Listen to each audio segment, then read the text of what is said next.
program studi S1 Farmasi dan Apoteker dari Fakultas Farmasi Universitas 17 Agustus 1945 Jakarta.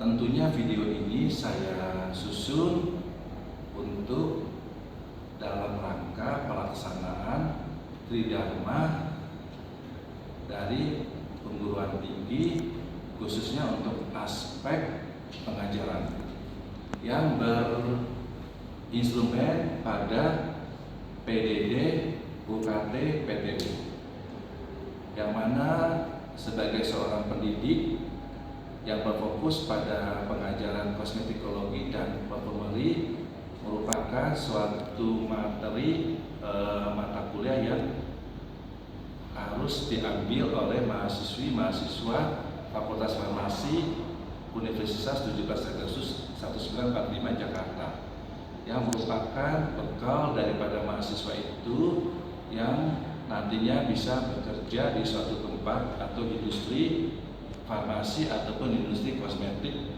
karena sudah mencapai capaian yang diajarkan oleh pendidik yang ada di kampus 17 Agustus 1945 khususnya Fakultas Farmasi.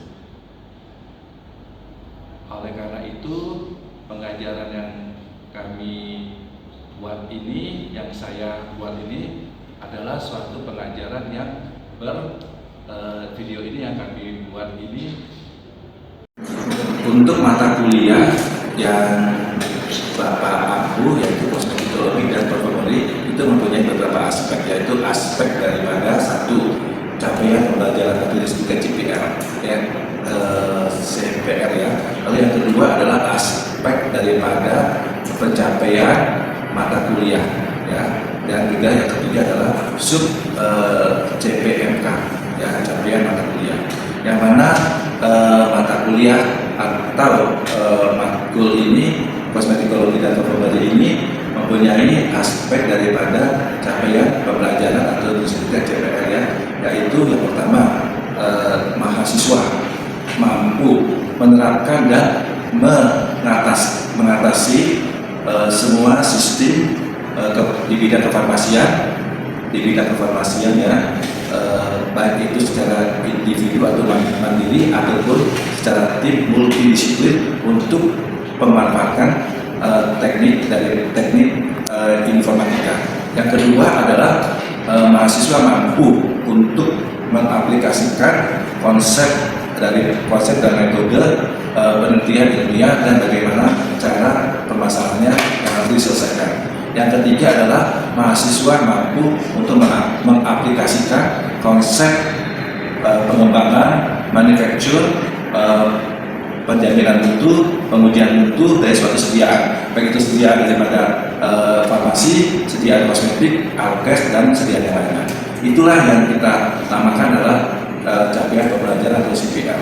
Sedangkan di dalam mata kuliah ini juga yang tadi Bapak sudah sebutkan mempunyai CPMK, yaitu capaian pembelajaran mata kuliah, yaitu satu, mahasiswa memahami bagian daripada tubuh manusia seperti kulit dan juga rambut. Yang kedua, mahasiswa memahami bagaimana macam-macam teknologi yang akan dibuat di dalam sediaan kosmetik. Yang ketiga, mahasiswa memahami bagaimana perkembangan kosmetik yang akan dilakukan untuk beberapa sediaan di dalam kosmetik. Itu adalah CPMK-nya. Dan kosmetik dalam kosmetikologi dan perfumery ini adalah suatu ilmu yang dipelajari mengenai prinsip ilmu dan teknologi di dalam ilmu kefarmasian diterapkan dalam bidang kosmetik yang kita memakai suatu sediaan, baik itu bahan-bahan sintetik maupun juga bahan-bahan daripada alam. Ya, apa aja referensinya atau daftar pustakanya yang saya pakai di sini, yang Bapak pakai di sini adalah, yang pertama adalah buku daripada kosmetik dermatologi, yaitu kosmetik dari kosmetik dermatologi, itu adalah dari New York ya, tahun 2002. Yang kedua adalah buku daripada Cosmetic Science and Technology dan Handbook of Cosmetica. Lalu yang ketiga adalah kosmetik daripada kosmetik lipid dan skin bandeng. Dan juga Bapak juga memakai buku dari lokal, yaitu buku Kodeks Kosmetik Indonesia karangan dari BPOM. Dan yang nomor 5 adalah dipakai buku sebagai literatur, yaitu buku daripada Formulari Kosmetik Indonesia karangan BPOM.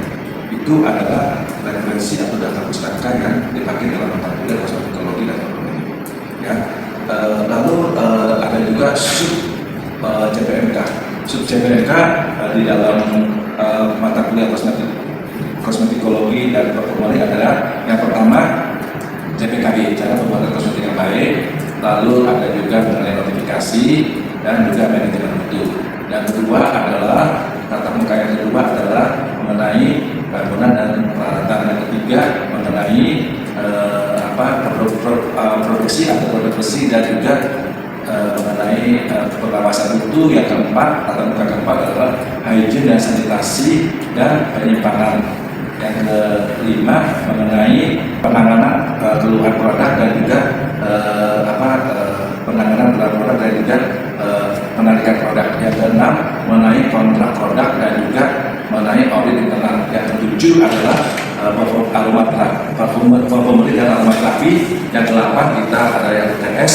Yang ke-9 kita tatap muka. Yang ke-9 pertemuan ke-9 kita membahas mengenai kosmetik etika, kosmetik mengenai science of cosmetic dan skin beauty of cosmetic.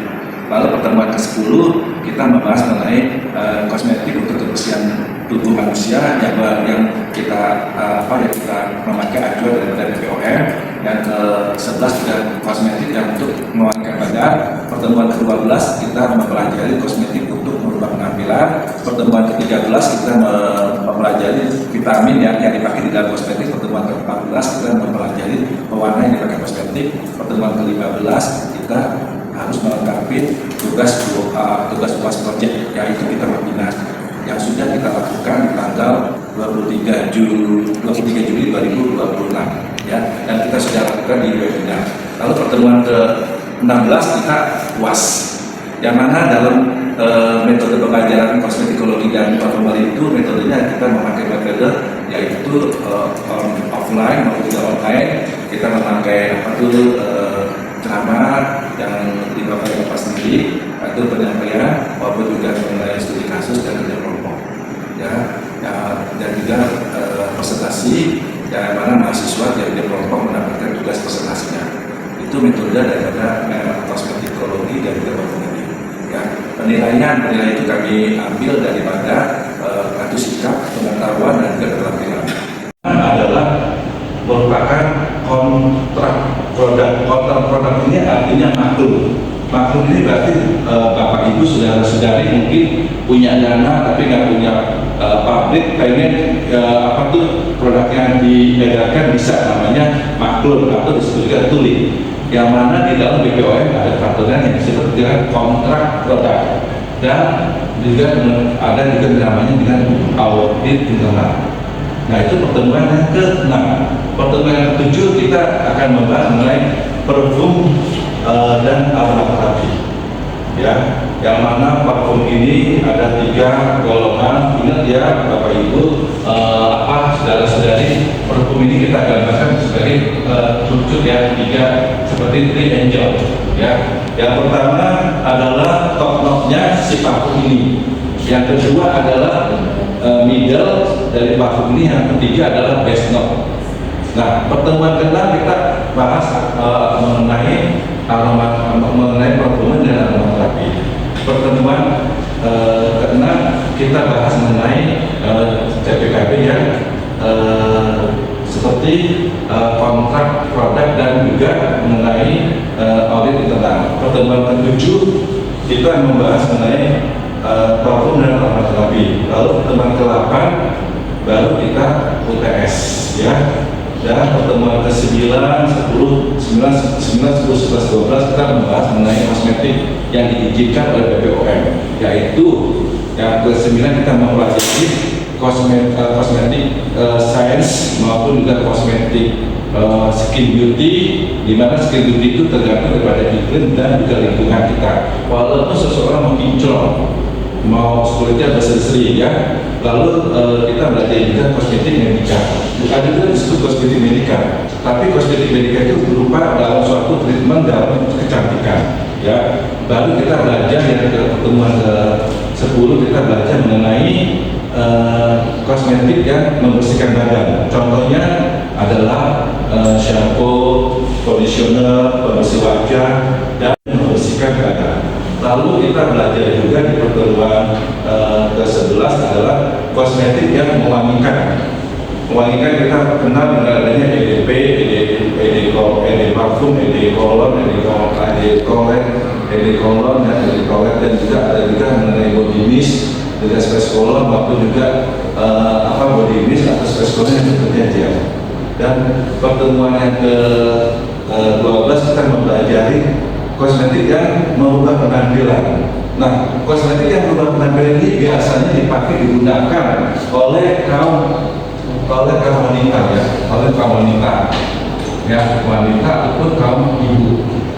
Ya, dia memakai kosmetik yang merubah penampilan, artinya seseorang memakai kosmetik yang merubah penampilan ini yang sebetulnya kita bisa lihat dengan aktual dengan bukti yang nyata, yaitu sebelum dan sesudah. Tapi kosmetik yang merubah penampilan ini kebanyakan adalah dekoratif, ya, sediaan wajah seperti blush on, ya, shadow, bedak, eyeliner, maskara,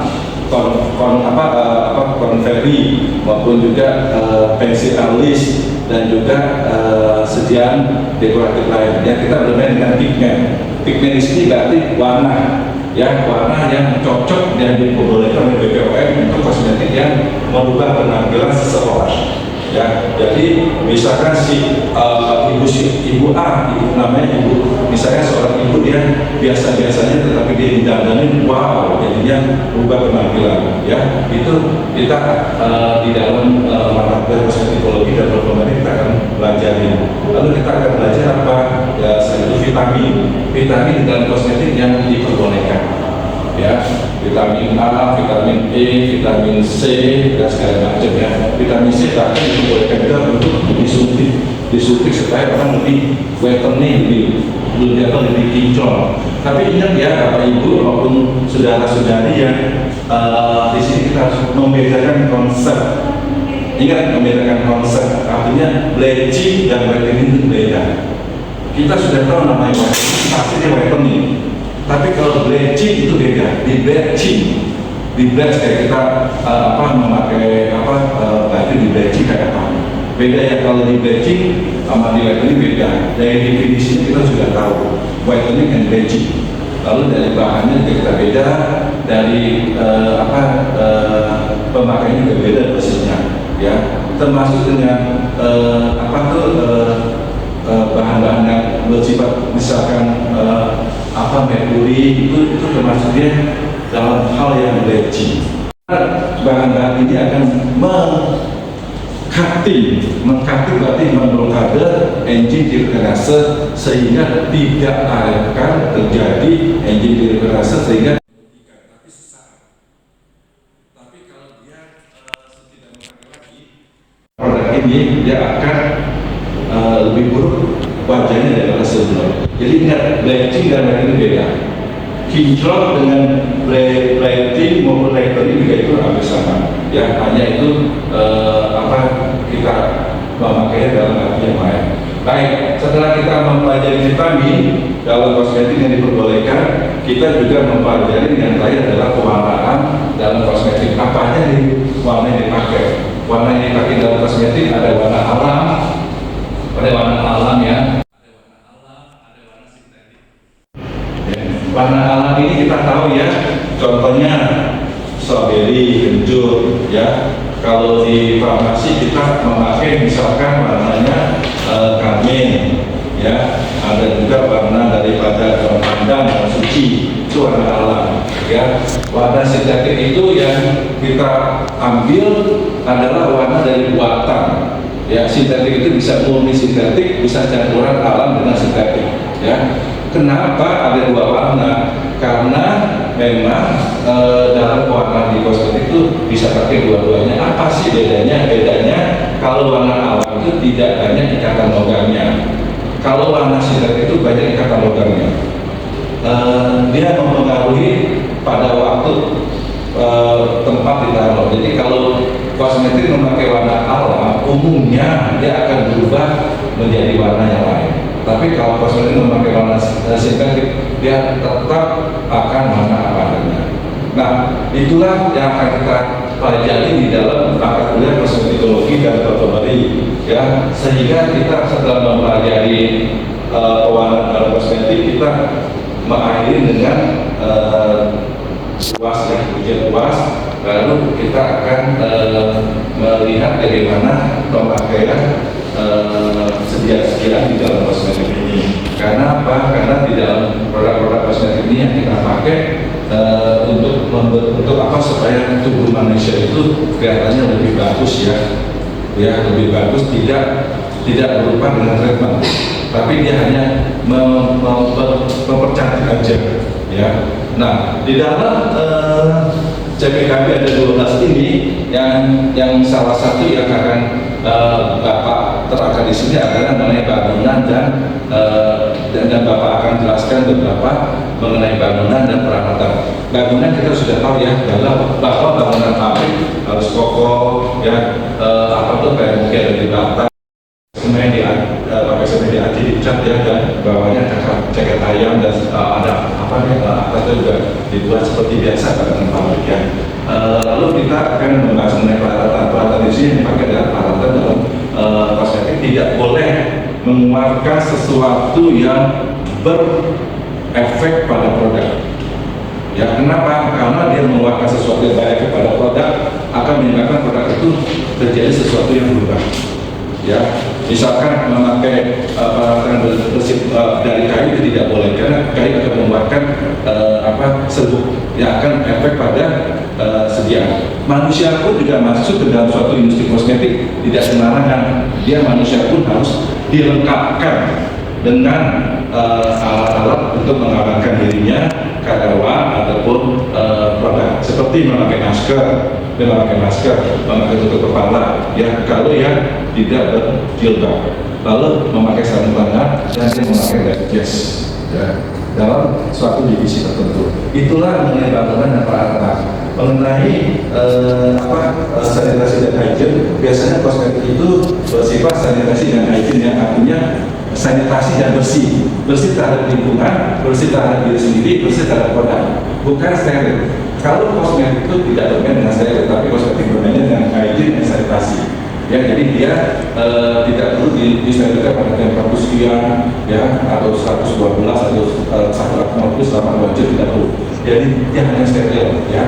Dia hanya hygiene dan sanitasi. Dan mengenai pengawasan mutu. Pengawasan mutu itu ada pengawasan mutu di dalam divisi packaging yang diawasi. Benar nggak sih packaging yang lalu dengan packaging sekarang warnanya, tulisannya, apa kotaknya, gitu. Jadi harus ada standarnya. Begitu juga dengan pengawasan mutu di bahan baku. Ya, pengawasan mutu di bahan baku minimal dia mempunyai surat jalan, mempunyai COA, sertifikat organisasi dari bahan baku yang dibeli dari suatu supplier, ya. Baru ini pengawasan mutu juga mempunyai suatu selain surat jalan, sertifikat organisasi juga dia harus mempunyai suatu MSDS, Material Data Safety. Artinya suatu bahan baku harus mempunyai MSDS, ya, MSDS. Material sheet dan bahan ini kalau misalkan kena mata, bagaimana tuh? Bagaimana kita supaya mata aman? Kena tangan, bagaimana supaya nggak alergi? Ini harus diambil, harus diminta dari divisi kualitas. Kalau bicara mengenai penyimpanan, ya semua penyimpanan harus kita bagus. Apalagi zaman sekarang dari digital, nggak perlu pakai paper, nggak perlu pakai buku, nggak perlu pakai apa. Tapi ingat, ya Bapak Ibu dan saudara-saudari, bahwa penyimpanan itu sekarang ada digital. Tapi walaupun ada digital, kita harus mempunyai suatu penyimpanan. Ingat, ya, dalam suatu pabrik CPKB, ya, kita harus perhatikan kalimatnya. Apa yang dilihat itu dicatat, apa yang dicatat itu yang dilakukan. Nggak bisa yang dicatat itu nggak bisa dilakukan, nggak boleh ada dilakukan. Itu namanya CPKM. Yang dilihat dicatat, yang dicatat itu yang dikerjakan. Walaupun kita zamannya digital, tapi kita harus mempunyai suatu catatan. Apa aja itu catatan di dalam suatu pekerjaan industri kosmetik atau mata kuliah kosmetikologi dan perkembangan. Yaitu harus punya SOP. Ya standar operasi ini sistem. Yang kedua harus mempunyai IKA. IKA itu adalah instruksi kerja. Yang ketiga mempunyai catatan harian. Itu yang kita ambil, kita masukkan ke dalam digital. Suatu saat penyimpanan data ini akan diperlukan. Apa yang diperlukan, Pak? Semua data. Kenapa diperlukan? Karena nanti ada auditor dari luar, yaitu dari BPOM yang akan audit. Benar nggak sih ini industri kosmetik lakukan? Yang berefek pada sertifikasi CPKB-nya. Ya, lalu kita yang terakhir, Bapak akan jelaskan mengenai kontrak daripada produk maklum. Maklum ini suatu perusahaan atau industri kosmetik bisa menerima, bisa juga tidak menerima. Ya, tapi maklum ini biasa diperlukan seperti si pabrik yang punya produk sendiri. Ya, jadi apabila Bapak Ibu saudara-saudari yang kepengen punya produk tapi nggak punya pabrik, tapi kepengen produknya diadakan, bisa maklum. Ya, maklum kita bisa, tapi kita melihat apa yang kita maklum itu sedianya apa, masuk nggak di pabrik yang akan kita maklum. Contohnya pabrik itu misalkan industri kosmetik mempunyai dapat izin produksi daripada BPOM, misalkan izin serbuk tabur bedak, tapi kita Bapak Ibu mau maklumnya ke tempat pabrik ini, ternyata pabrik ini belum mendapatkan bedak. Jadi tidak bisa. Dua, ulang perizinan kedua. Yang pertama adalah perizinan mengenai produksi atau perizinan pabrik. Itu berikut dengan sertifikasi CPKB. Ya, dia langsung dapat. Ya, tapi perlu diaudit. Dan yang kedua adalah perizinan mengenai izin edar. Namanya izin edar yang harus mempunyai izin edar yang berlaku di suatu sistem dan negara tertentu. Kita ngomong Indonesia tapi kosmetik lokal. Yang tadi dapat adalah intinya notifikasi. Ya. Lalu kita belajar lagi mengenai apa tadi, mengenai kontrak. Keluhan, bagaimana penanganan keluhan? Penanganan keluhan itu kita bisa penanganin, misalkan penanganan keluhan dari suatu produk. Kita bisa melihat bahwa produk kita benar nggak sih ini, ada masalah nggak sih di luaran? Dengan cara apa? Return sample. Jadi satu kali produksi sediaan kita harus menyimpan 2 atau 3 pieces daripada produk yang sudah diproduksi, yaitu kita simpan namanya produk return sample. Ya, berarti sampel yang tertinggal sengaja ditinggal. Ya, karena apa? Yang dijual itu harus sama ditinggalin dengan produk yang di pabrik. Sama semua, nggak ada beda. Jangan-jangan yang tidak boleh yang dijual itu dalam bentuk 100 mili, lalu yang di sampel 50 tidak boleh. Semua harus sama. Kenapa? Karena di sini kita bisa melihat kalau kita punya industri pabrik ini, industri kosmetik ini punya masalah di bermasalah di produk di luar, di market, dia bisa mengambil contoh yang pertama dari kita sampel. Kalau memang betul rusak di sini dalam, berarti di pasaran rusak. Ya, ada aja misalkan yang di dalam tidak rusak dan di pasaran sengaja, itu namanya suatu hal yang kompetitif. Ya, itu mengenai penanganan keluhan produk. Ya, jadi kita sudah bahas kontrak produk, penanganan keluhan produk. Kita akan bahas yang terakhir adalah audit internal. Dalam suatu industri kosmetik kita harus memakai audit internal. Kenapa? Kalau kita memakai audit internal, kita tahu bahwa divisi ini sesuai nggak sih SOP-nya yang sudah dilakukan oleh internal daripada industri kosmetik, karena akan dinilai oleh auditor luar, ya, seperti auditor dari BPOM. Ya, jadi internal audit ini suatu sistem yang ada manusianya, ini humannya, ya, dari pabrik ini yang diambil dari beberapa divisi, misalkan dari prosesi atau dari finance, orang dari divisi satu orang. Tapi selama satu sistem dia mempunyai suatu laporan. Jadi diberikan, ya. Lalu yang terakhir Bapak akan bicarakan sini adalah manajemen mutu. Apa manajemen mutu? Manajemen mutu adalah suatu sistem ya, bagaimana produk ini dibuat dengan mutu yang baik. Mutu yang baik berarti dia tadi ya, manusianya bersih, dilengkapi, produknya juga harus benar, tidak ada pemisah, dan satu sistem dilengkap atau dijual dengan sistem yang baik ya. Jadi dalam manajemen sistem juga harus perhatikan misalkan kesejahteraan karyawan. Ya misalkan 3 bulan sekali check-up-nya baru, nanti 6 bulan check-up-nya kesehatan yang lain ya. Harus perhatikan kesehatan karyawan ya. Apabila karyawan yang sudah datang kerja di pabrik industri, misalnya di industri kosmetik, dia mesti dilihat, tidak boleh memakai anting, tidak boleh memakai kalung, tidak boleh memakai cincin jam. Mereka karyawan harus benar-benar steril dengan barang-barang ini. Kenapa?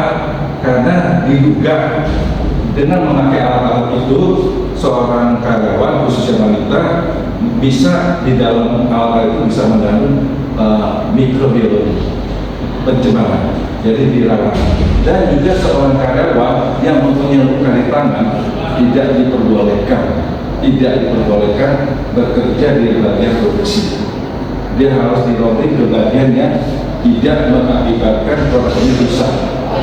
Yaitu dia harus memberikan pekerjaannya di misalnya packaging atau di bagian bungkusnya, packaging primer sekunder ya, atau bagian bagian lainnya ya. Jadi tidak diperbolehkan. Dan di dalam manajemen mutu, di dalam itu terdapat daripada di dalam itu ada namanya personalia HRD, yang mana personalia ini harus memperhatikan karyawannya yang lebih bagus mengenai kesehatan, mengenai apa sih yang harus dilakukan lagi, mengenai perhatian kepada suatu IQ dan mengenai suatu training kepada karyawannya untuk dia akan training mengenai JPKB.